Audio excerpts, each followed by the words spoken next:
सेवेला आरंभ करण्यापूर्वी छोटासा परिहार.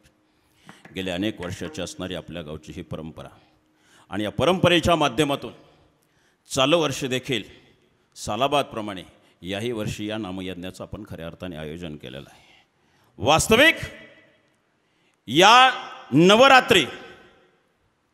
नवरात्रीमध्ये खऱ्या अर्थाने भक्ती घडायला पाहिजे.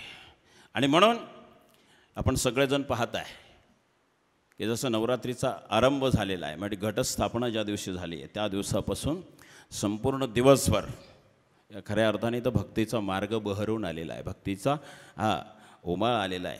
आणि म्हणून सकाळपासून मग काकडा असेल, नेमाचं भजन असेल, सकाळचं कथासत्र असेल, पुन्हा त्या ठिकाणी नेमाचं भजन असेल, पुन्हा दुपारचं कथासत्र असेल, त्यानंतर पुन्हा हरिपाठ असेल आणि हरिपाठानंतर पुन्हा देवीची आरती असेल आणि पुन्हा त्या ठिकाणी कीर्तन सेवा असेल आणि पुन्हा सकाळची पुन्हा आदिशक्तीची आरती असेल. इतका हा भक्तीचा मळा खऱ्या अर्थाने बहरून आलेला आहे. म्हणून भले गर्दी नाही पण दर्दी या नारंगावकरांसाठी आदिशक्तीची तुमच्यावर उदंड कृपा राहो. विठाला विठाला. सध्या जो पिरियड चालू आहे, जे दिवस चालू आहे ते दिवस आहेत नवरात्राचे, बरोबर. या नवरात्रीचा आरंभ कधी झाला, का नवरात्र करायची, कुणी केली नवरात्र, कुणाचं आपण अनुकरण करतो आहे, हे महत्त्वाचा भाग आहे. नवरात्रीचा आरंभ नेमका कधी झाला, ज्या वेळेला मृत्यू लोकामध्ये अधर्म वाढला आणि अधर्म वाढल्यानंतर भगवंताला अवतार घ्यावा लागतो. आणि म्हणून आपण कथेमध्ये सुद्धा ऐकलेलं आहे की रामप्रभूंच्या रूपाने भगवंताला 7वा अवतार घ्यावा लागला. आणि 7वा अवतार घ्यावा लागला त्याचं कारण असं होतं की अधर्म प्रचंड माजलेला होता, धर्माला ग्लानी आलेली होती. यदा यदा ही धर्मश्च ग्लानिर्भवति भारत, धर्माला ग्लानी आलेली होती. ती ग्लानी दूर करण्यासाठी भगवंताला पुन्हा पुन्हा अवतार घ्यावे लागतात. आणि म्हणून भगवंताने अवतार घेतला. पण ज्या वेळेला 14 वर्षाचा वनवास वाट्याला आला आणि 14 वर्षाचा वनवास वाट्याला आल्यानंतर अर्थात ही भगवंताची लीला आहे, पुढे काय करायचं, केवळ वनवास नाही, हे सगळं आदेश ठरलेलं होतं. आणि ते आपण मला वाटते कालका पर्वाच्या कथेमध्ये ऐकलेलं आहे. मुळात अवतारच त्यासाठी होता. आणि म्हणून मला केवळ वनवासाला जायचं नाही आहे, वनवास निमित्ताला 13.5 वर्ष भोगायचं आहे. पण उरलेल्या 6 महिन्यात हा अधर्म संपवून टाकून धर्माचं त्या ठिकाणी राज्य अस्तित्वात आणायचं आहे. आणि त्या धर्माच्या राज्याला नाव दिलं गेलं रामराज्य.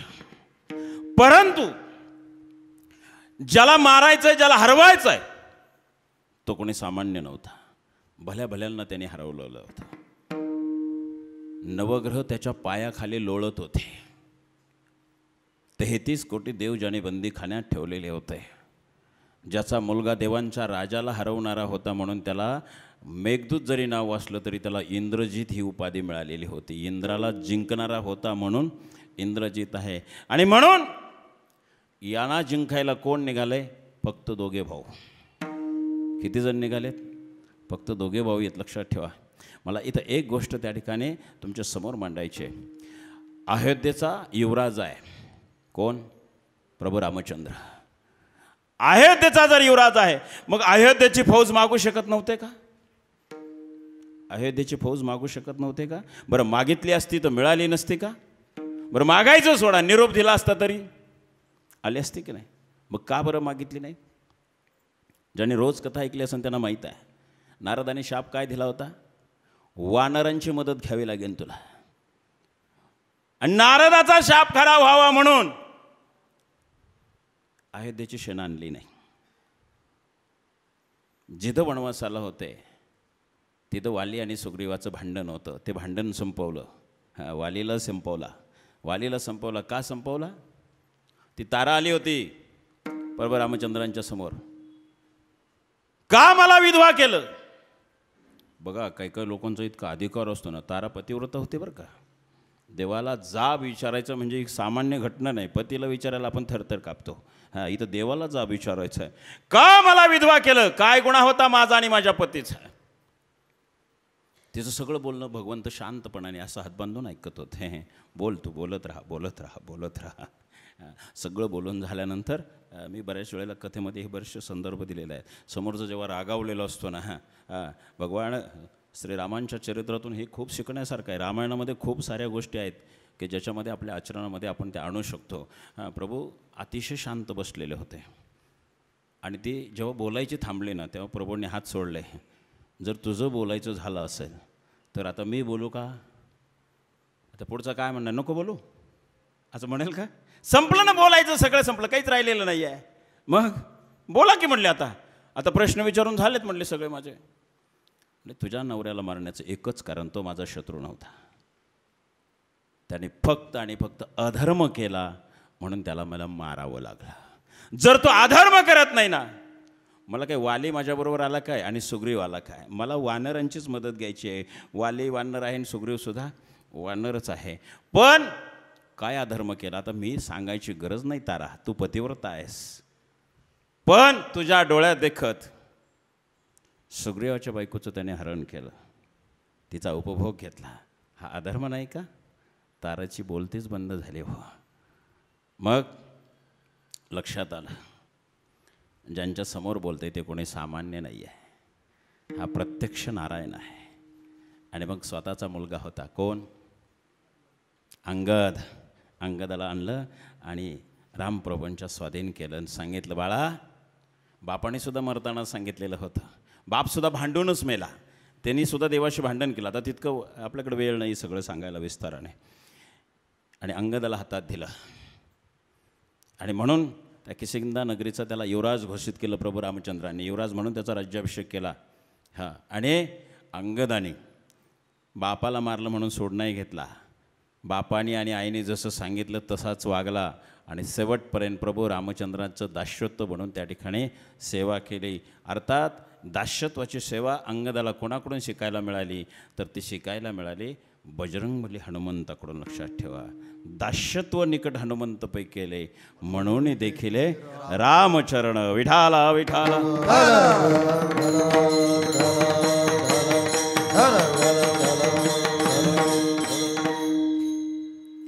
भगवान परमात्म्याला वानर सेनेचे त्या ठिकाणी उपलब्ध झाले.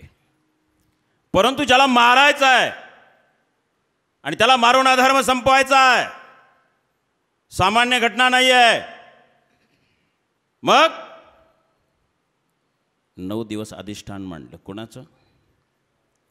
आदिमायाशक्तीचं अधिष्ठान मांडलं. अश्विन शुद्ध प्रतिपदेला अधिष्ठान मांडलं आणि अश्विन शुद्ध नवमीपर्यंत ते अधिष्ठान सुरू होतं. ध्यान लावलं, उपासना सुरू केली आणि उपासना सुरू केल्यानंतर अर्थात उपासना डोळे उघडे ठेवून आणि लोकांतात करायची नसते, डोळे मिटून एकांतात करायची असते. आणि त्या 9 दिवसाच्या उपासनेमध्ये भगवान श्रीरामचंद्रांना आदिशक्तीला 108 कमलं अर्पण करायची होती. किती अर्पण करायची होती? 108. या 9 दिवसामध्ये प्रभू रामचंद्रांनी 107 कमळं अर्पण करून झाली. दिवस 9वा उजाडलेला होता. म्हणजे 8 दिवसाचं व्रत पूर्ण झालेलं होतं, 9वा दिवस त्या ठिकाणी उजाडलेला होता. आणि आदिशक्तीच्या मनात आलं थोडीशी परीक्षा घ्यावी. अर्थात डोळे मिटून उपासना सुरू होती. मोजून 107 कमळं संपलेली होती. एक कमळ त्या तबकामध्ये शिल्लक असायला पाहिजे की नाही? असायला पाहिजे की नाही?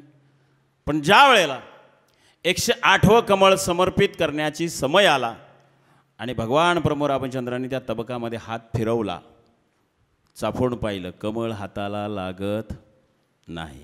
मग आता जर 108वं कमळ जर आदिशक्तीला अर्पण नाही केलं तर माझी साधना विफल होईल, म्हणजे मला फळ मिळणार नाही. मग काय करायचं?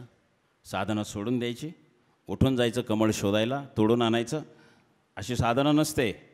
आता आपण दररोजच्या पूजेमध्ये किती फुलं वाहतो का वाहतच नाही याचा काही नेमच नाही. समजा जर आज सकाळी बऱ्यापैकी सगळेजण, आता हिंदू हात म्हटल्यानंतर बरेचसे जण देवपूजा करून आला असाल, ज्याने ज्याने देवपूजावर केली असेल त्याने जरा हातवरती करा बरं, म्हणजे नक्की हिंदू कोण कोण आहे ते कळेल मला. आहेत, बरेच आहेत. मला सांगा किती फुलं देवघरात वाहिली, कोणाला सांगता येईल का?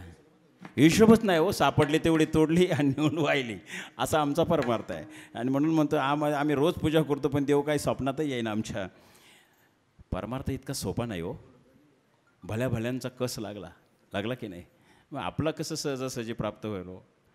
107 कमलं भगवंताने अर्पण केली, एक कमल पाहिलं तबकात शिल्लकच नाही. मग काय करायचं? पूजा अधुरी सोडायची, कमल तोडून आणायला जायचं.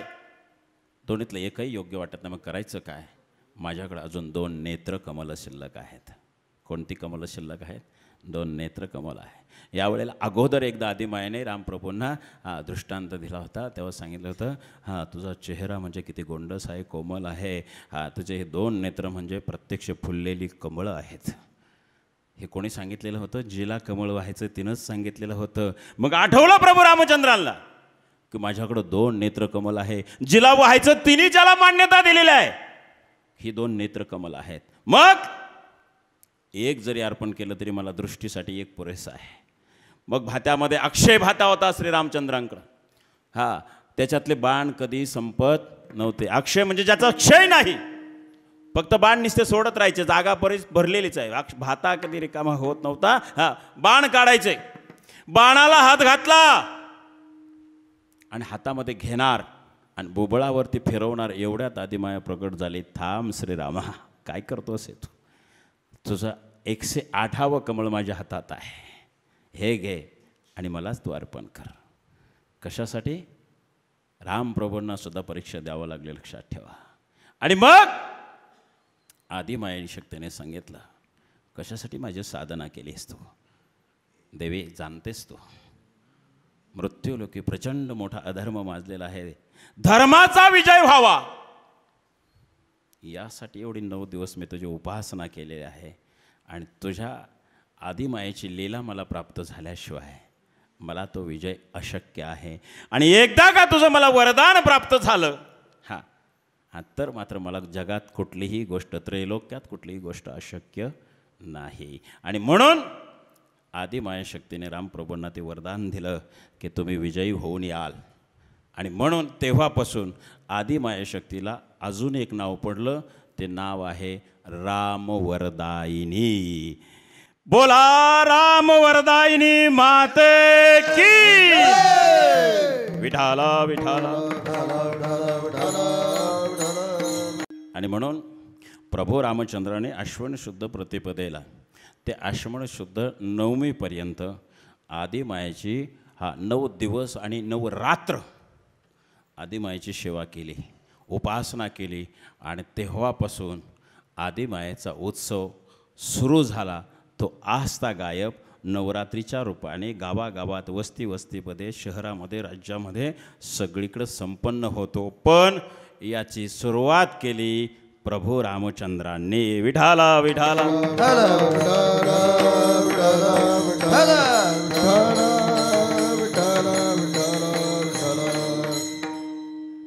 कथा कीर्तनाच्या माध्यमातून अनेक ठिकाणी फिरण्याचा योग येतो, जाण्याचा योग येतो.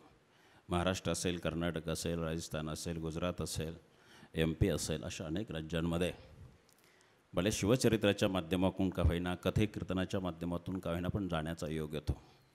अनेक ठिकाणी आदिशक्तीची मंदिरं पाहिली, अगदी मुक्ताई नगरला सुद्धा पाहिली. सगळीकडच्या मूर्त्या आणि आपल्या नारंगावच्या आदिशक्तीची मूर्ती यामध्ये फरक आहे. काय फरक आहे सांगू तुम्हाला? फक्त नारंगावमध्येच आदिशक्तीचं रूप चतुर्भुज आहे, बाकी ठिकाणी चतुर्भुज नाही. म्हणून इथं साक्षात आदिशक्ती विराजमान आहे. पार्वती माता म्हणजेच आदिशक्ती, दुर्गादेवी म्हणजेच आदिशक्ती, चंडी माता म्हणजेच आदिशक्ती, महेश्वरी म्हणजेच आदिशक्ती. खूप सारी रूप आहेत, आपण शिवचरित्रामध्ये पुढे पाहणार आहोत ती. मग मला सांगा, इतकी सगळी तिची रूप आहेत. मग कालिका असेल, सगळ्यात प्रगट आणि क्रोधिष्ठ असणारी कोणती माता आहे? कालिका माता आहे. मग तिची, दुर्गेची जेवढी काही रूप आहेत ती सगळी कशी आहेत? क्रोधिष्ठ आहे, रागेट आहे. मग आदिमायेने भरपूर रूपं घेतली, पण ती सगळी क्रोधिष्ठ आहेत, रागेट आहेत. आणि म्हणून कदाचित त्यांना असं वाटलं असेल की आत्तापर्यंत मी सगळी जेवढी काही रूपं घेतली ती कशी घेतलेली आहेत? रागेट घेतलेली आहे, क्रोधिष्ठ. अर्थात ती रूपं होती धर्माच्या रक्षणासाठी. परंतु आदिशक्तीने अजून एक गोष्ट सिद्ध करून दाखवली, मी शांतीच्या रूपात अवतार घेऊन सुद्धा मी धर्माचं रक्षण करू शकते. लक्षात घ्या, वारकरी संप्रदायाचा पाया कोणी रचला? ज्ञानोबरायांनी रचला. ज्ञानोबराय वारकरी संप्रदायाचा पाया रचणारे संत आहेत. म्हणजे पण जर ज्ञानोबरायांची ताटी जर उघडलीच नसती तर ती कुणी उघडली? कुणी उघडली? लक्षात घ्या. मुक्ताबाई. आदि मायाशक्ती तिथं गेली मुक्ताईच्या रूपाने. अर्थात इथं उग्र रूपाची गरज आहे का? आहे का इथं उग्र रूपाची? तर रागीट म्हणून व्यक्त होण्याची गरज आहे का? नाही. शांत मनाने गेला. दादा, अरे ज्ञाना, जग तुला ज्ञाना म्हणतं रे, अख्खं जग तुला ज्ञाना म्हणतं, आणि तू मात्र इथं अज्ञानासारखा ताटीच्या आड दडून बसला रे. ताटी उघडा ज्ञानेश्वर. योगी पावन मनाचा, योगी पावन मनाचा, योगी पावन मनाचा, योगी पावन मनाचा, योगी पावन मनाचा, योगी पावन मनाचा, योगी पावन मनाचा, योगी पावन मनाचा, हे अपराध जनाचा, साहे अपराध जनाचा, साहे अपराध जनाचा, साहे अपराध जनाचा, विश्वे रागे झाले वन्ही, विश्वे रागे झाले वन्ही, विश्वे रागे झाले वन्ही, विश्वे रागे झाले वन्ही, साहे अपराध जनाचा, साहे अपराध जनाचा, साहे अपराध जनाचा,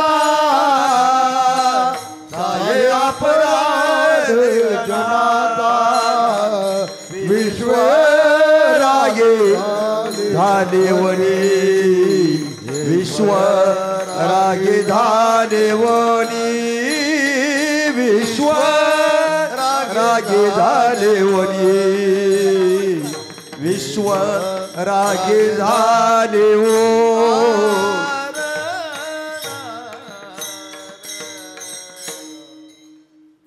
ज्ञानोबरायांनी ताटीत स्वतःला बंद का करून घेतलं माहिती आहे तुम्हाला? 4 भावंड होते. एकेकाचा दिवस ठरलेला होता मधुकरी आणण्याचा, आणि एक दिवस ज्ञानोबरायांचा नंबर आला मधुकरी आणायचा. अर्थात अगोदर सोपान काका गेले होते, निवृत्तीनाथ गेले होते. 2ही दिवस जाऊन आले माघारी, पण कणभर भिक्षा मिळालेली नव्हती. ज्ञानोबराय म्हणाले, ठीक आहे, तुम्हा दोघांना कोणी भिक्षा घातलेली नाही, मी जातो, माझा नंबर आलेला आहे. 2 दिवस 4ही भावंड उपाशी आहे. तो 3ऱ्या दिवशी ज्ञानोबराय गेले. गेल्यानंतर योगायोगाने चौघांची भूक भागेल एवढी मधुकरी मिळाली. मधुकरी मिळाल्यानंतर खूप आनंद झाला, खूप आनंद झाला. का आनंद झाला? हां, की माझी छोटी बहीण आहे, चिमुरडे आहे, सगळ्यात लहान आहे. आई वडील गेले तेव्हा मुक्ताई फक्त 9 वर्षाची होते, आणि मनामध्ये एक तो विचार सुरू झालेला होता. काय? की आता मी तिथं पर्णकुटीमध्ये जाईल, झोपडीत जाईल. 3 दिवस माझी बहीण भाऊ उपाशी आहेत, पोटात अन्नाचा कण नाही, भुकेने डोह मुसळलेला आहे, की आता जाईल आणि मधुकरी सगळ्यांच्या समोर मांडेल, आणि आम्ही 4ही भावंड एकत्र आनंदाने घास घेऊ, अशी मनामध्ये संकल्पना सुरू आहे. एवढ्यात काही धर्ममार्तंडाने ज्ञानोबरायांना गाठलं. हो, काय रे संन्याशाच्या कार्ट्या, काय तुझ्या झोळीमध्ये? ज्ञानोबराय सत्य बोलणारे होते. हो, माझी या सत्यवादाची आतप आहे. वाचक केले बहुत कल्पे. माझ्या वाणीतून असत्य शब्द कधीच बाहेर पडलेला नाही. ज्ञानोबा खरे बोलणारे होते. ज्ञानोबांनी सांगितलं, माझ्या झोळीमध्ये मधुकरी आहे हो. 3 दिवस झाले माझी भावंड उपाशी आहे. माझ्याही पोटात अन्नाचा कण गेला नाही. संन्याशाच्या कार्ट्यांनो, तुम्हाला कशाला भुकेचे चोचले पाहिजे रे? कशाला पाहिजे तुम्हाला गोडधोड? खालची जमिनीवरची माती उचलली आणि त्या अन्नामध्ये माती टाकली. रडायला सुरुवात केली. प्रतिकार केला नाही. रडत रडत पर्णकुटीमध्ये आले. ज्ञानोबरायांना रडत असताना मुक्ताईनं पहिल्यांदा पाहिलं. ज्ञाना, अरे का रडतोस रे बाबा? दादा का रडतोस तू? मुक्ते, 3 दिवसांनी कुठेतरी मधुकरी मिळालेली होती. असं वाटलं होतं मला, दादाचं काही वाटलं नाही, पण सोपानाची तुझी फार चिंता होती ग. लहान आहात तुम्ही आमच्यापेक्षा. तुम्ही कशी भूक बर्दाश्त करणार म्हणून वाटलं होतं स्वतःच्या हाताने 2 घास भरवावेत तुम्हाला. पण नियतीच्या मनात तुमच्या मुखात 2 घास भरवण्याचं भाग्य नव्हतं ग माझ्या वाट्याला. नकोय आता मला हा समाज, नकोय ते ज्ञानदान. ज्यांच्यासाठी हे सगळं करतोय त्यांना जर ते मान्य नसेल तर काय करायचं? आता दिसू नये जना ऐशे करे नारायण. स्वतःच ताटी चाड दडवून घेतलं. ज्ञानोबरायांना समजावणारी बहीण होती ती. सांगितलं, दादा ज्ञाना, अरे ज्ञानी आहेस रे तू, तुला मी काय समजवावं? मी लहान आहे तुझ्यापेक्षा. पण लहान असून सुद्धा बहिणीचं कर्तव्य केलं ते. दादा अरे नको रुसून बसू रे. या सृष्टीमध्ये ज्ञानाचा लोप पावलाय. ज्ञान संपूर्ण नष्ट झालंय.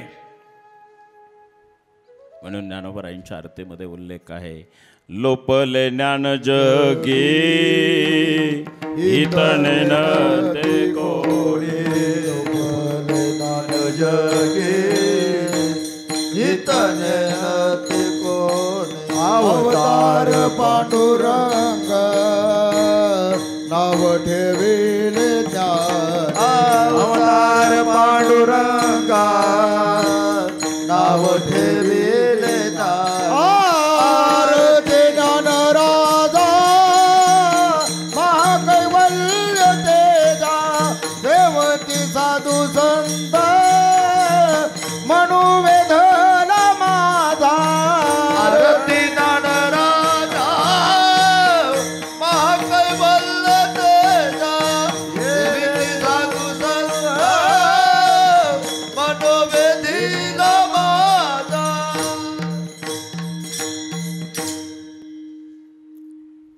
ज्ञानोबरायांना समजावलं म्हणून ताटी उघडली. बरं, आणि ताटी उघडली म्हणून ज्ञानेश्वरी तुमच्या आमच्यापर्यंत पोहोचली हे लक्षात ठेवा. हे उपकार मुक्ताई मातेचे आमच्या अनंत समाजावर, या संप्रदायावर आहे. म्हणून संप्रदायाची रचना ज्ञानोबरायांकडून झाली. पण याचं सगळं श्रेय मुक्ताई मातेला जातं, हे कदापि आम्ही विसरलं नाही पाहिजे. आणि सामर्थ्याच्या बाबतीत तर बोलूच नका हो. शांतीचं रूप त्या ठिकाणी बहाल करून सुद्धा सामर्थ्य काही कमी दाखवलं नाही. नेवाशाहून ज्यावेळेला येत होते पण तांब्याला आले, त्या गावामध्ये एका झाडाखाली विसारवले वडाच्या. आणि कुठेतरी एका ठिकाणी अनेक प्रेत रचलेली पाहिली, अशी लाईनवर ठेवलेली होती. मग ताई नजर गेली तिथे. आपल्या संस्कृतीमध्ये प्रेत अशी ठेवत नाही रे बाबांनो. मग त्याचा अंत्यविधी करायचा असतो हे तुम्हाला कुणी सांगितलं नाही का? तेव्हा गावातली काही लोक म्हणले, आमच्याकडं कोणीतरी चांगदेव नावाची एक व्यक्ती आहे, ते ध्यानधारणा करतात, साधना करतात, समाधीत जातात. आणि समाधीतून ती समाधी उत्थान पावल्यानंतर त्याने एकदा डोळे उघडले का यातले काही जण जिवंत होतात. नीट लक्षात घ्या बरं का. लोक म्हणतात सगळे जिवंत होतात. सगळे नाही जिवंत होती, काही जण जिवंत होतात. मुक्ताई माता म्हणल्या फक्त काही जण. आणि काही म्हटले नाही जिवंत झाले तो उत्थान पावलं, मग बाकीच्यांचा मसन वाटा. म्हटले मग काहीच जण जिवंत होणार आहेत, मग सगळे जिवंत झाले तर लोक काय नाही म्हणणार आहेत का? म्हटले सगळे कसे काय जिवंत होतील? तुमच्याकडे दुसरा एखादा बाबा आहे का कोणी? म्हटले आमच्याकडं कोणीच बाबा नाही आहे. हां म्हटलं बाबा कशाला लागतोय, मी करते की यांना जिवंत. लोक अशी कुतूहलाने पाहायला लागले, बा एवढीशी पोरगी, ते म्हणते मी मेलेले माणसं जिवंत करे. लोक हे हसायला लागले. लोक हसताना पाहिले. मग त्याला राग यायला पाहिजे की नाही, पण संतांना राग येत नसतं, लक्षात ठेवा. मग त्या माताने इकडे तिकडे नजर फिरवली. अर्थात वाणीत तेवढं सामर्थ्य होतं, कशाची गरज नव्हती. हां पण काहीतरी कांडी फिरवल्यासारखं दाखवावं लागतं लोकांना, तेव्हा लोक विश्वास ठेवतात. बोलून नसतं झालं. मुक्ताई मातेच्या लक्षात आलं कांडीच फिरवली पाहिजे. पण कशाची कांडी फिरवायची, माझ्याकडं तर काहीच नाही. मग आजूबाजूला नजर फिरवली. काही दिवसापूर्वी तिथे एक कुत्रं मेलं होतं आणि कुत्र्यानेच कुत्र्याची हाडकं पळवली. एक हाडूत चगळून पार त्याचा किस झालेला होता. कुत्रे हाडकं चगळतात माहिती आहे ना तुम्हाला. हां हां मग कुत्र्याने हाडकं चगळले, त्याचं काहीच राहत नाही. कुत्र्यांबद्दल बोलतो मी, नाही समजलं तुम्हाला. विठाला विठाला. काही कुत्रे असे आहेत पार चगळून काही जरी नाही राहिलं तरी चगळण्याचा प्रयत्न करतात. काय? हाडकं. लक्षात आलं का? मग अशा हाडकावर मुक्ताई मातेची नजर गेली. मग ते हाडूक हातामध्ये घेतलं आणि उगा आपल्या पुटपुटल्या. जणू लोकांना असं वाटलं पाहिजे काहीतरी मंत्र म्हणतात.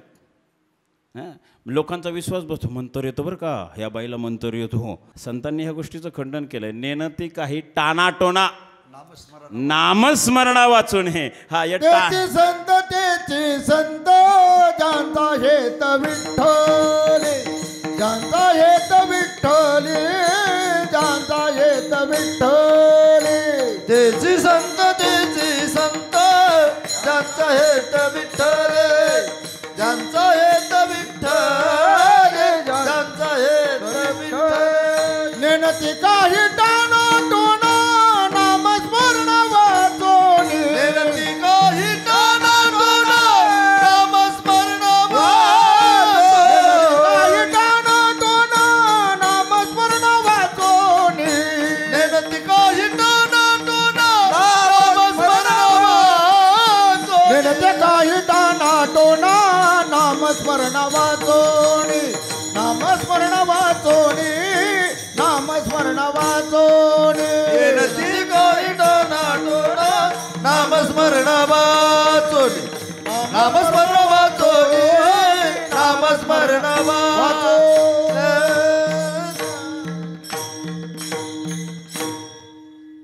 नेणती काही टानाटोना नामस्मरणा वाचवणे. म्हणजे संत टानाटोण्यावर विश्वास ठेवत नाही, नवे नवे करतच नाहीत. त्यांचा एकाच गोष्टीवर विश्वास आहे, भगवंताच्या नामस्मरणावर. आणि मी कालच कथेमध्ये सांगितलं की सध्या एकच यज्ञ होतो, त्या यज्ञाचं नाव आहे नामयज्ञ, आणि तोच आपल्याकडं 9 दिवस या ठिकाणी सुरू आहे. पण नामयज्ञामध्ये एवढी ताकद आहे की भगवंताची प्राप्ती होते. बाकीचे यज्ञ आता आपल्याला तेवढा समय नाही, पुन्हा सामुग्री आमच्याच्याने होणार नाही.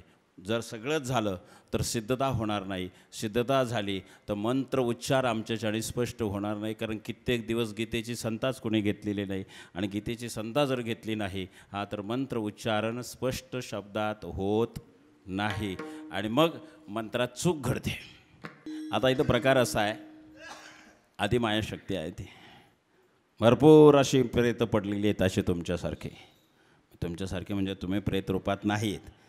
मला सांगायचं आहे की असं बरेचसे असे लाईनीने त्यांनी ठेवले होते. मेला आणून ठेवला, मेला आणून ठेवला, मेला आणून ठेवला, आणून ठेवला, लाईन लागली अशी. अर्थात इतके लाईन लागले, जास्त दिवस झाल्यानंतर त्या मृतदेहाचे हातपाय हालतात, जसेच्या तसे राहतात, असे दुमडत नाही. लक्षात आलं. एक रात्रभर मृतदेह ठेवायचं म्हटलं तरी आपण त्याची व्यवस्था करतो की नाही. आता ती काय करतो, कसे करतो, मी सांगण्याची गरज नाही, तुम्हाला सगळ्यांना माहिती आहे ते. मग अशा मृतदेहांच्या अवस्था बेकार होते. बऱ्याच वेळेला आपल्याकडे पुन्हा आणखीन एक प्रकार आहे, ते उधई. काही मातीत हमखास उधई प्रगट होते. उधई म्हणजे काय, ते किडे असतात, मग ते किडे खातात. काही प्रेतांना उधई लागायची, हा बाबा समाधीतून येतो, तरी लोक ठेवून असायची भाबडी अपेक्षा, म्हणून काही जिवंत व्हायची, काही होत नव्हती. पण मुक्ताई मातेने सांगितलं काहीच का, सगळी का नाही, ते म्हणले असं सगळं कोणाला जमलं नाही, एवढी वाटत तेवढी काय थोडी झाली का? मग त्या म्हाताऱ्याने सांगितलं आणि सगळी झाली. मग ते म्हणले कोण करेन? हां म्हणले तुमच्या कोणी बाबा आहे का? म्हणले काय बाबा पाहिजे, मी देते करून, एवढीची पोरगी. लोक अशी कौतुकाने टाचावर करू करू पाहतात. गर्दी झाल्या मागच्यांना दिसत नाही ना, मग मागची अशी पाहतात, कुठे बाई, कुठे बाई, कुठे बाई, कुठे ती पोरगी. हां मग पाहतात लोक. मग आता त्यांनी अशी नजर फिरवली चौकडं. हां मग ते चगळून पडलेलं एक हाड मिळालं त्यांना. म्हटलं तर काहीतरी दांडी फिरवायला पाहिजे, काडी फिरवायला पाहिजे, जादू वाटली पाहिजे. मग त्यांनी फक्त नुसतं असं आपलं केलं, सगळ्या प्रेतावून हात फिरवल्यासारखं केलं, डोळे मिटले आणि उगा आपले वट आलं. त्यांना वाटलं काहीतरी मंत्र झाला. आणि आईसाहेबांनी सांगितलं अरे उठ, अरे जा ज्याच्या त्याच्या घरी निघून. उठले ना सगळे आणि उठले. म्हणले आम्हाला उठवलं कोणी? म्हणले कुठे चांगदेव? म्हणले चांगदेव अजून यायचं आहे. मग कोणी उठवलं? म्हणले तेव्हा का तिकडे छोटीशी पोरगी उभी आहे ना, तिनं उठवलं आहे. सगळे पळाले आणि कोणाच्या पाय पडायला लागले? बरं उठलेलीच पाय पडत असतील का? आता उठलेलीच पाय पडत असतील का? सगळं गावाची लाईन लागली ना, इकडे उठलेल्यांची लाईन वेगळी आणि जी जिवंत होती त्यांची पण लाईन वेगळी. बघ एवढा आनंद झाला लोकांना. काय याची वाट बघा म्हणले, हीच पोरगी लय भारी आहे बुवा, हिलाच आपल्या गावात कुठंतरी एखादा मठबीट बांधून द्या. आम्हाला मठबीट काही लागत नाहीत. आम्ही आलो तेव्हा विश्रांती कुठं घेतली? हां एका वटवृक्षाखाली घेतली. काय गरज आहे मठाची? लोकांना खर्चात टाकायचं आणि मठ बांधायचं काय गरज आहे? मुक्ताई माता म्हणली असल्या थोतांड गोष्टी आम्ही करत नाही. हां मग मुक्ताई माता त्यात तदनंतर जेव्हा आळंदीत आल्या ना, ज्ञानोबराय एकदा रडलेले त्यांना आठवलेलं होतं. आणि मग कधी काळी ज्ञानोबरायांनी आईसाहेबांकडे इकडे इच्छा व्यक्त केली होती. काय? मला मांडं खावंसं वाटतं. आपल्याकडे नाही बनत ते, तिकडं जावं लागतं खानदेशमध्ये. मला महाराष्ट्रातला कानाकोपरा माहिती, कुठं काय बनतं आणि कुठं व्यवस्थित बनतं. आपल्या भागात काय मिळतं माहिती का? आज आम्हाला ज्यांच्याकडे भोजन होतं त्यांनी तो महत्त्वाचा एक पदार्थ आम्हाला घातला. आपल्याकडं काय खास पदार्थ आहे? पुरणपोळी. हां आपल्या उत्तर पुणे जिल्ह्यातला स्पेशल आयटम. आणि अजून एक स्पेशल आयटम आहे आपला. कोणता? मला वाटलंच तुम्ही म्हणणार म्हणून. चुकीचा शब्द आहे हा. स्वामी मोहनानंद गिरींनी याचं नामांतर करून गेले बिचारे. हां ते त्यांनी नाव ठेवलं बरं का, ते आम्ही नाही सांगितलेलं. ते असं म्हणाले बाबा हा असला शब्द वापरू नका. स्वामीजी म्हणाले असा शब्द वापरू नका. त्याला काय म्हणा? त्याच्यात तुम्ही मांस घालता का? मसाला घालतो. मग वडी कायची आहे? मसाल्याची वडी म्हणाल काय बिघडत आहे आपल्याला? काल मला कोणीतरी विचारलं होते, म्हणे म्हणू का? त्या म्हटलं त्या नाही खाता मी. मसाला वडी आणि पुरणपोळी आपल्या उत्तर पुणे जिल्ह्यातला एक फेमस पदार्थ आहे. म्हणजे बाहेरून इतर मुलखातून म्हणजे खानदेशमधले आपल्याकडे कोणी मित्रमंडळी आले किंवा विदर्भ मराठवाड्यातून आपल्या ह्या वारकऱ्यांसारखी मंडळी आली किंवा कोकणातून खाली माणसं आली आपल्याकडं, मग त्यांना आपण आवडीने हे दोन पदार्थ करून घालतो की ते आपल्या भागामध्ये जास्त फेमस आहे. आणि आपल्यासारखा सार तर दुनियात बनतच नाही बुवा. सार माहिती आहे ना? सार. काही लोक त्याला जरा आता फॅशनची भाषा आली थोडं, आमटी हवी का आमटी, पण खरं नाव त्याचं सार आहे नाही का? विठाला विठाला.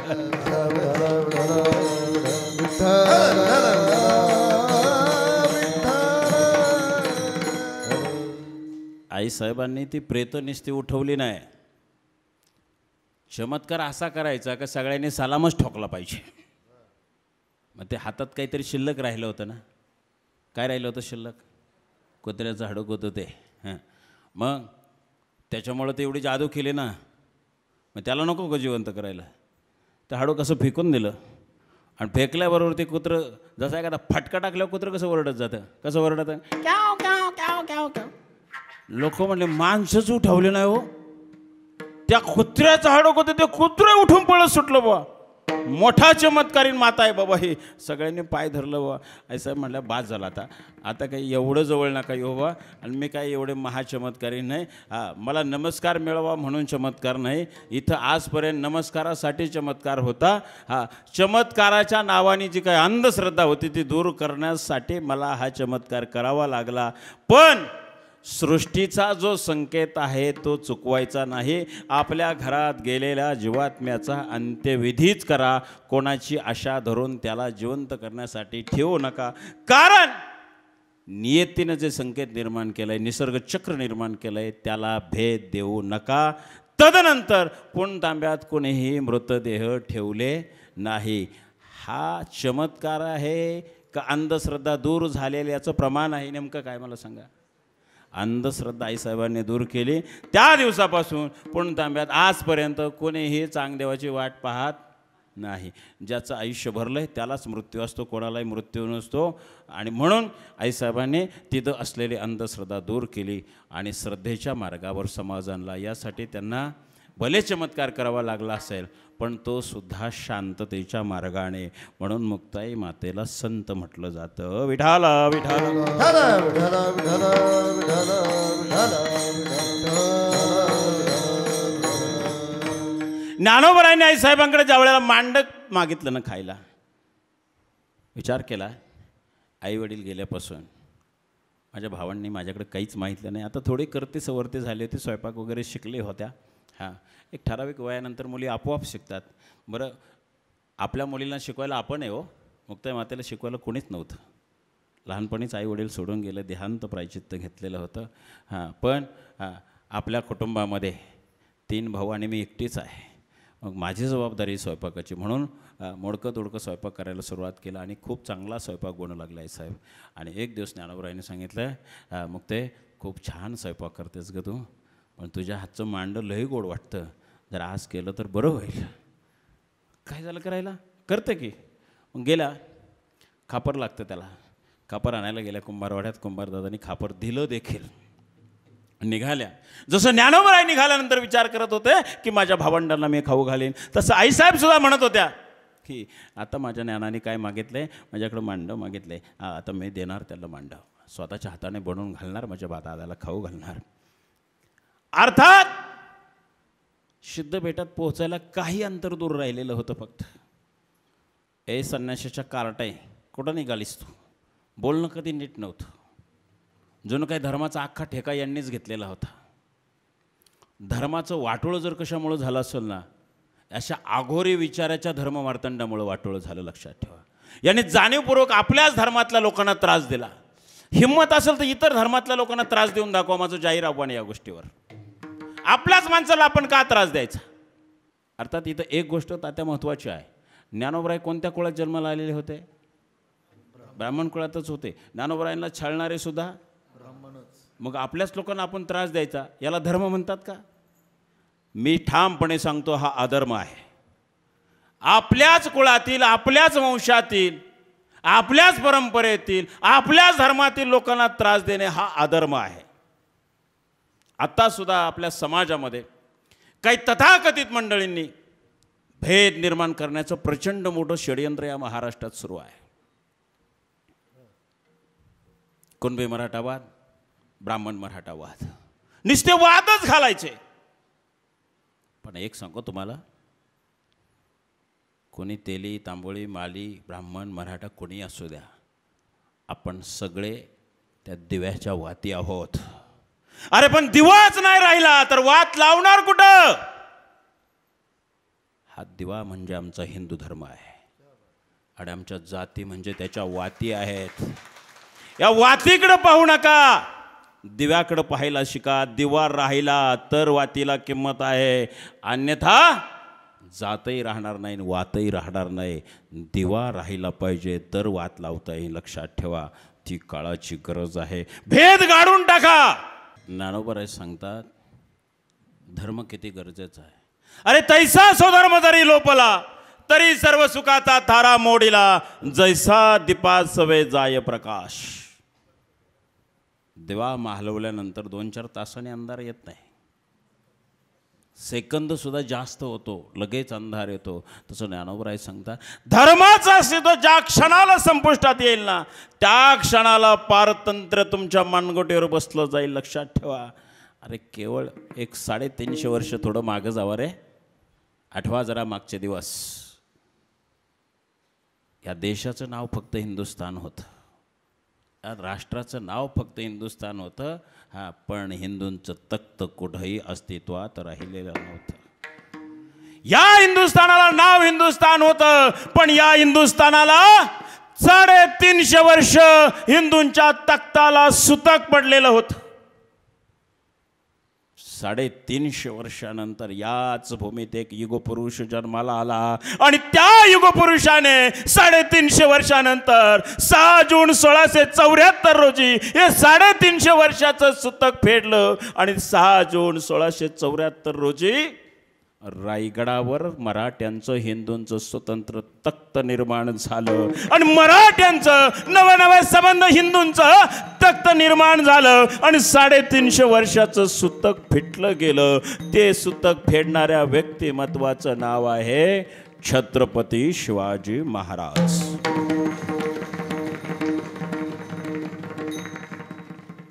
आज काय परिस्थिती आहे, काय परिस्थिती आहे आज? विचार करा देशाचा, विचार करा राष्ट्राचा, विचार करा गावाचा, विचार करा भावकीचा, विचार करा राज्याचा. आज पुन्हा ते दिवस जवळ यायला लागलेत. तुम्ही म्हणाल कुठं आमच्यापर्यंत आले, शेजाऱ्याचं घर पेटलंय, पेटू द्या. पण एक सांगतो, शेजाऱ्याचं घर पेटलेलं असेल आणि जर का वाऱ्याने दिशा बदलली, आपलं घर जळायला वेळ लागणार नाही, लक्षात ठेवा.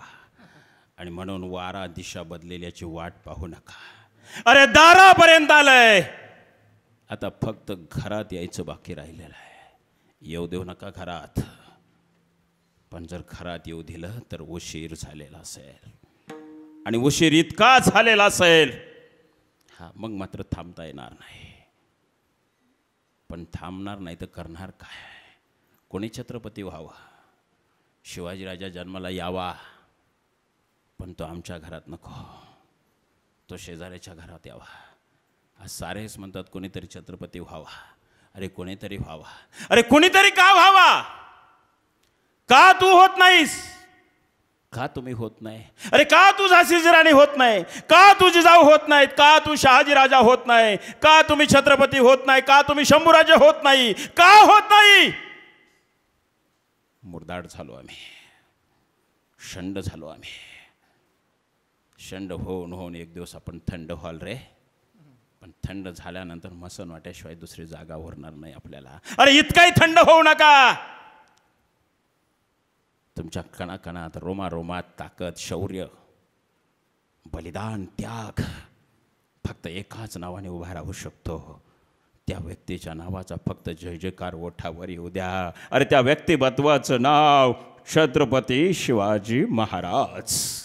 बस, बाकी कोणाच्याही नावाचा जय जयकार करा तुम्ही, नाही उपयोग होणार त्याचा. छत्रपती शिवाजी महाराज की जग जाग होईल यात नवल नाही. पण सांगू तुम्हाला, तो राजा या मातीत जन्माला आला. इथे जन्म झाला त्या राजाचा. इथून त्याग, शौर्य, धर्म, परंपरा, अबलांचं रक्षण, मायभूमीचं रक्षण, धर्माचं रक्षण, त्याचे धडे या भूमीत शिवाजीराजांनी वयाच्या अवघ्या 5व्या वर्षी गिरवले. हो, का गिरवले? त्याच्या पाठीमागं आईच्या रूपाने एक आदिशक्ती उभी होती. त्या आईचं नाव जिजाऊ माँसाहेब. त्या जिजाऊ माँसाहेब. अरे म्हणून आज संबंध जगतामध्ये आम्ही इतरांच्या जयंत्या पाहिल्या असतील, पण जगाच्या पाठीवर एकाच आईची जयंती होते. त्या आईचं नाव आहे जिजाऊ साहेब. बस, आई सगळ्यांना होता येईल. मी रोज त्यांच्या नावाने नमन घालतो. रोज राष्ट्रमाता, धर्ममाता जिजाऊ साहेबांना नमन. का घालतो नमन त्या मातेला? काय केलंय तिनं माझ्यासाठी याची जाणीव मला आहे. तिला नमन त्यासाठीच घालायचं आहे. ती जर जन्माला आली नसती आणि तिच्या पोटी छत्रपतीसारखा अंकुर प्रगटला नसता, तर बांगर महाराजांसारखा मनुष्य या व्यासपीठावर बसला नसता आणि शिवपुराणाचं आख्यान तुमच्या समोर सांगत बसला नसता. आज तो इथं कीर्तनाला सुद्धा उभा राहिला नसता. या जागेचं महत्त्व, या जागेवर मला उभं करायचं काम जर कोणी केलं असेल तर त्या माऊलीनं केलंय, त्या आदिशक्तीनं केलंय. अरे म्हणून त्या माऊलीसाठी किमान टाळ्यांचा गजर, किमान टाळ्यांचा. ती सुद्धा एक आदिशक्तीच होती बरं. सांगू तिचं आदिशक्तीचं रूप. केवळ 6 वर्षाच्या होत्या, केवळ 6 वर्षाच्या होत्या. सिंदखेडला लखोजी राजे जाधवांची कन्या होते ती. वयाच्या 6 वर्षात हे पारतंत्र्य, ही गुलामगिरी, ही लाचारी नको हे जिना. पण कोणाला सांगणार आणि कोण ऐकणार? कोणाला सांगून उपयोग नाही, कोणी ऐकणार नाही. पण ज्याच्या पोटी जन्म घेतला त्याला सांगून पाहावं. गेल्या वडिलांच्या महालामध्ये विचारलं, आबासाहेब कुठवर गुलामगिरीचं जिनं जगायचं, कुठवर अन्य अत्याचार सहन करायचा, कुठवर आमच्या माय भगिनीनं बेआबरूचं जिनं जगायचं? का आबासाहेब तुम्ही आवाज देत नाही? का साथ घालत नाही या सगळ्या मुलखाला? का समाज जागृत करत नाही? तुमच्या बाहुबलात सामर्थ्य आहे, द्यावा सगळ्या समाजाला, करा सगळा समाज एकत्र. हिंदूंमध्ये एवढं सामर्थ्य आहे, आलेल्या यवनांनो सगळा समाज निसता थोंकला तरी वाहून जाईल एवढी ताकद आहे हिंदूंमध्ये. पण का बासाहेब तुम्ही आवाज देत नाही? का साथ घालत नाही? उपसा मेनातली समसेर, करा सगळ्या समसेर एकत्र. चिमुरडी जीव 6 वर्षाचं लेकरू बोलत आहे. बाप मनामध्ये विचार करतोय, मुलगी नाही बोलत, हिच्या रूपाने प्रत्यक्ष आदिमाया शक्तीच बोलते माझ्याबरोबर. फार वेळ झाला, वडील गप्प उभे आहेत आणि म्हणून विचारलं, आबासाहेब का गप्प आहेत? आबासाहेब तुम्ही का बोलत नाही? पोरी, कान असून मी बहिरा आहे, डोळे असून आंधळा आहे. का आबासाहेब? का? कशासाठी हे मौन आहे? किती दिवस अजून बेअब्रूचं चिन्ह जगायचं आबासाहेब? पोरी, तू म्हणतेस ते सगळं खरं आहे. आम्ही कमरेची समसेर उपसो, ती आभा कशाकडे त्या ठिकाणी उंचावून साथ घालू देखील, पण कोणी कोणी येणार नाही. का? लाचार झाले सगळे, वतनासाठी लाचार बनलेले, प्रत्येकाचा स्वाभिमान गहाण पडलेला आहे. आणि एकदा का माणसाचा स्वाभिमान गहाण पडला ना की माणसाची मन मरतात. मन मेलं का मेंदू सुद्धा काम करत नाही. शौर्य पराक्रमाच्या गाथा फक्त ऐकायच्या असतात, त्या अंमलात आणायच्या नसतात, अशी त्याची भावना निर्माण होते. आणि म्हणून हे जीव बापाने लेकीपुढे हात जोडले. त्या समयाला ती मुलगी नव्हती, ती साक्षात जगदंबा होते. बाप काहीच करत नाही ना, त्यावेळेला 6 वर्षाच्या जीवने प्रतिज्ञा केली. हो, काय होते ते प्रतिज्ञा? आबासाहेब, जर तुम्ही काहीच करणार नसाल ना, ही जीव तुमची आज प्रतिज्ञा करते, एक दिवस या हिंदुस्थानाला स्वतंत्र तख्त सिंहासन निर्माण करेल आणि त्या तख्त सिंहासनावर हिंदूंच्या राजाला विराजमान करेल आणि या राष्ट्राला स्वतंत्र राजा देईल, स्वतंत्र राजा देईल, स्वतंत्र राजा देईल. थोडासा विचार करा. 6 वर्षाच्या मुलीच्या मनात आलंय. 6 वर्ष वय म्हणजे जेमतेम पहिली इयत्तेत शिकण्याचं वय आहे. वयाच्या 6व्या वर्षी निश्चय केला, म्हणण्यापेक्षा एक संकल्प केला, एक व्रत धारण केलं की जोपर्यंत मी हे हिंदवी स्वराज्य निर्माण करत नाही तोपर्यंत सुखाची झोप घेणार नाही. स्वप्न तीच असतात, ती झोपेत पडतात, ती नसतात. जी स्वप्न झोप येऊन देत नाही ना, ती खरी स्वप्न असतात, ती खरी स्वप्न असतात. त्याला स्वप्न म्हणावं. झोपेत पडलेली स्वप्न नसतात. आणि जागेपणी जी स्वप्न असतात ना, ती सत्यात उतरवण्यासाठी ती स्वप्नच आपल्याला झोप येऊ देत नाही. आणि ती खरी स्वप्न असतात. ती स्वप्न आपल्याला पडावेत, ती स्वप्न आपण अंमलात आणावेत. उभं आयुष्य त्यासाठी खर्च घातलं आणि उजाडला तो दिवस. तारीख 6 जून 1674. भल्या पहाटे हिंदूंचं तख्त सिंहासन निर्माण झालं. 32 मण सोन्याचं सिंहासन होतं. हिरे माणिक मोते जड जवाहिरांनी सजावलेलं होतं. अर्थात ते सिंहासन जसजसं आकार घेत होतं तसतसं आईसाहेबांच्या मनामध्ये विचारांचं काहूर माजलेलं होतं. इतक्या वर्षाची माझी संकल्पना, इतक्या वर्षाची माझी उपासना आहे, इतक्या वर्षाची माझी साधना आहे. आई भवानी, देवादिदेव महादेवाने ती पूर्णत्वाला नेलेली आहे.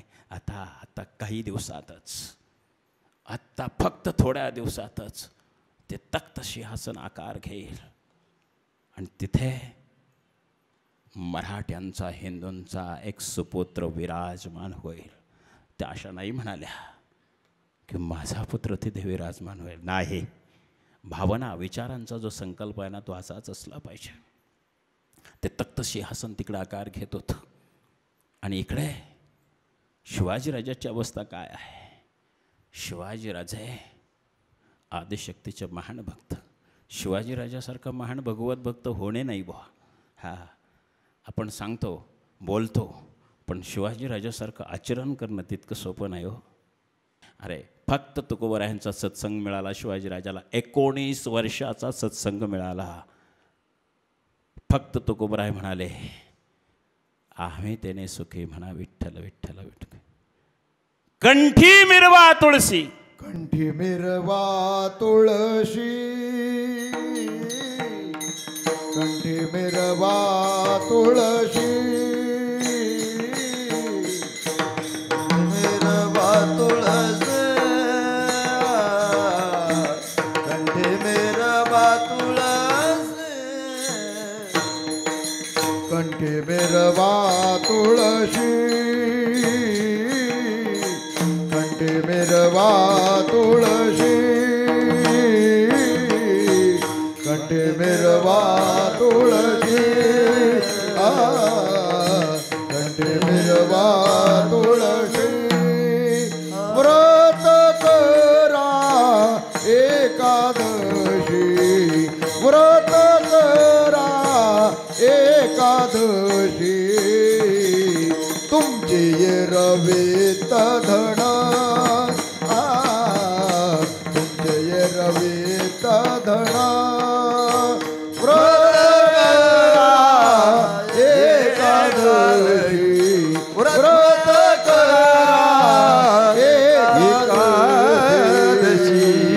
तुमचे रवेत धन,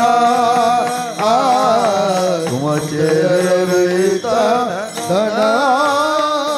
जगद्गुरु तुकोबरायांनी माझ्या राजाला सांगावं आणि पवित्र तुळशीची माळ राजाने गळ्यात धारण करावी.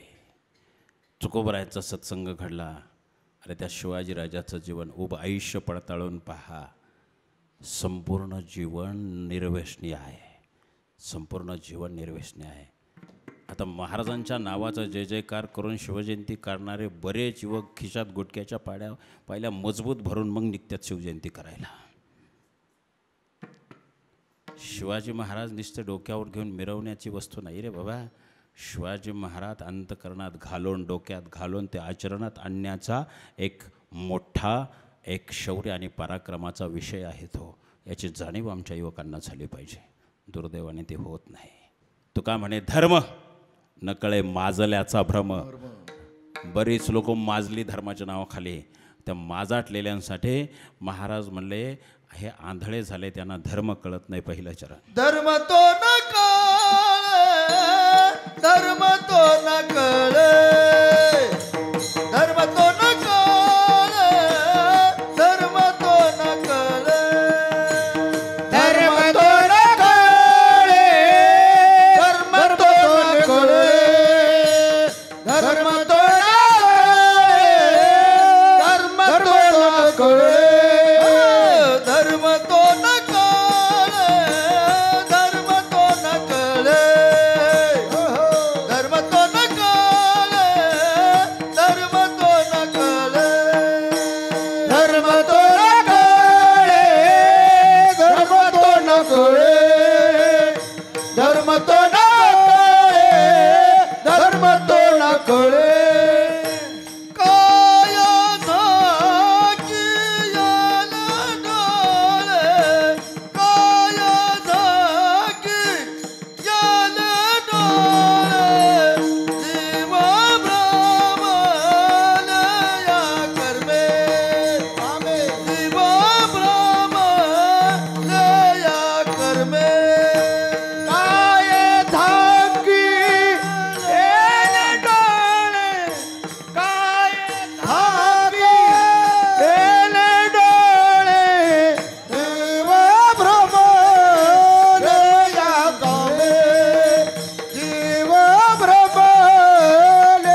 विठोबार घुमा विठोबार घुमा विठोबार घुमा विठोबार घुमाई विठोबार घुमाई विठोबार घुमाई विठोबार घुमाई